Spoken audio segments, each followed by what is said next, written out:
By this time I was in a state of excitement bordering on insanity, but I also had the cunning of the insane. Sitting there on the sofa, I managed to attune by a series of stealthy movements my masked lust to her guileless limbs. It was no easy matter to divert the little maiden's attention while I performed the obscure adjustments necessary for the success of the trick. Talking fast, lagging behind my own breath, catching up with it, mimicking a sudden toothache to explain the breaks in my patter, and all the while keeping a maniac's inner eye on my distant golden goal, I cautiously increased the magic friction that was doing away, in an illusional if not factual sense, with the physically irremovable but psychologically very friable texture of the material divide, pyjamas and robe, between the weight of 2 sunburnt legs resting athwart my lap and the hidden tumour of an unspeakable passion. Having, in the course of my patter, hit upon something nicely mechanical, I recited, garbling them slightly, the words of a foolish song that was then popular. Oh, my Carmen, my little Carmen, something, something, those something nights, and the stars, and the cars, and the bars, and the barmen. I kept repeating this automatic stuff and holding her under its special spell because of the garbling, and all the while I was mortally afraid that some act of God might interrupt me, might remove the golden load in the sensation of which all my being seemed concentrated, and this anxiety forced me to work, for the first minute or so, more hastily than was consensual with deliberately modulated enjoyment. The stars that sparkled and the cars that parkled and the bars and the barmen were presently taken over by her. Her voice stole and corrected the tune I had been mutilating.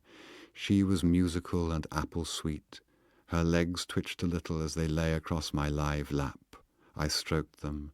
There she lolled in the right-hand corner, almost a sprawl, Lola the bobby-soxer, devouring her immemorial fruit, singing through its juice, losing her slipper, rubbing the heel of her slipperless foot in its sloppy anklet against the pile of old magazines heaped on my left on the sofa, and every movement she made, every shuffle and ripple, helped me to conceal and to improve the secret system of tactile correspondence between beast and beauty, between my gagged, bursting beast and the beauty of her dimpled body in its innocent cotton frock. Under my glancing fingertips I felt the minute hairs bristle ever so slightly along her shins. I lost myself in the pungent but healthy heat which like summer haze hung about Little Hayes. Let her stay, let her stay. As she strained to chuck the core of her abolished apple into the fender, her young weight, her shameless innocent shanks and round bottom, shifted in my tense, tortured, surreptitiously labouring lap. And all of a sudden a mysterious change came over my senses. I entered a plane of being where nothing mattered, save the infusion of joy brewed within my body. What had begun as a delicious distension of my innermost roots became a glowing tingle which now had reached that state of absolute security, confidence, and reliance not found elsewhere in conscious life. With the deep, hot sweetness thus established and well on its way to the ultimate convulsion, I felt I could slow down in order to prolong the glow. Lolita had been safely solipsized.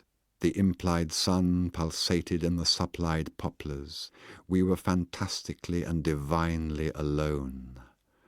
I watched her, rosy, gold-dusted beyond the veil of my controlled delight, unaware of it, alien to it, and the sun was on her lips, and her lips were apparently still forming the words of the Carmen Barmen ditty that no longer reached my consciousness. Everything was now ready. The nerves of pleasure had been laid bare. The corpuscles of Kraus were entering the phase of frenzy. The least pressure would suffice to set all paradise loose. I had ceased to be Humbert the hound, the sad-eyed degenerate cur clasping the boot that would presently kick him away. I was above the tribulations of ridicule, beyond the possibilities of retribution.